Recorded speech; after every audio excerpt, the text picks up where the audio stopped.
In 1895, the U.S. Treasury was on the brink of bankruptcy. One banking family stepped in and saved it. That same family financed the creation of General Electric and U.S. Steel. These historical strategies are actively used today. Look at modern financial leaders like Jamie Dimon at JPMorgan Chase. He relied on the exact same principles to steer the world's largest bank through the 2008 financial collapse. We are going to translate those historical strategies into a concrete 5-pillar legacy business blueprint that you can build right now. Open up a blank document on your screen or grab a notepad. We are going to map out your blueprint in real time as we go through each step. The Morgan legacy proves that sustainable growth is never accidental. It is the direct result of a rigid, institutionalized discipline designed to outlive any single founder.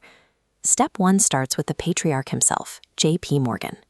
His bank operated effectively as an exclusive private club, ensuring the family maintained absolute control. For your blueprint, draft an equity preservation rule. Your objective here is to build operations capable of functioning without relying on outside investor capital. Plan to maintain complete ownership. This rule extends to how you handle conflicts. Look at this text from Ron Chernow's biography of the family. For a sustainable business, you must settle issues without entering into lawsuits or allowing the public into your boardrooms.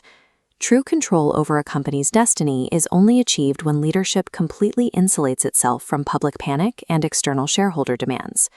Step 2 is mandatory auditing. A common failure point for executives is blindly delegating all financial oversight to their accountants. Consider Jamie Dimon.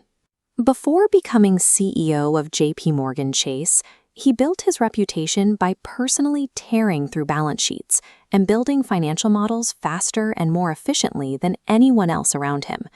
Go to your document and schedule your annual personal audit. You must guarantee you have sound first-hand knowledge of your own financial reality. If you delegate your daily financial tasks, you need to mandate a daily financial report that you review yourself every single day. Is the only mechanism that allows a leader to spot systemic vulnerabilities before they trigger an operational collapse. Step 3 focuses on how you choose who to do business with. The Morgans operated on a counterintuitive principle. Commercial credit and partnerships are not primarily based on money or property. In J.P. Morgan's 1912 congressional testimony, when asked if credit is based on money, he replied, "No, sir, the first thing is character." He claimed, "A man I do not trust could not get money from me on all the bonds in Christendom."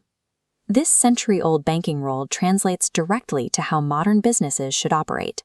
You must look past the spreadsheet and evaluate the actual people. Add Pillar 3, a character vetting process. Formally prioritize trust and track records over quick, lucrative profits when choosing your vendors, partners, and clients.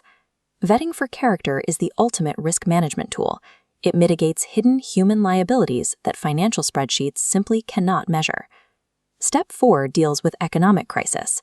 Historically, the Morgan dynasty expanded their empire precisely during moments of panic, bailing out the Treasury in 1893 and averting disaster during the Panic of 1907. Dimon utilizes a modern equivalent. He builds a fortress balance sheet, a financial foundation kept intentionally conservative so it absorbs unforeseen shocks. Because JPMorgan Chase wasn't over-leveraged during the 2008 collapse, Dimon didn't need a rescue. Instead, he acquired failing competitors like Bear Stearns and Washington Mutual for a fraction of their normal value. In your blueprint, write down Pillar 4, Fortress Balance Sheet.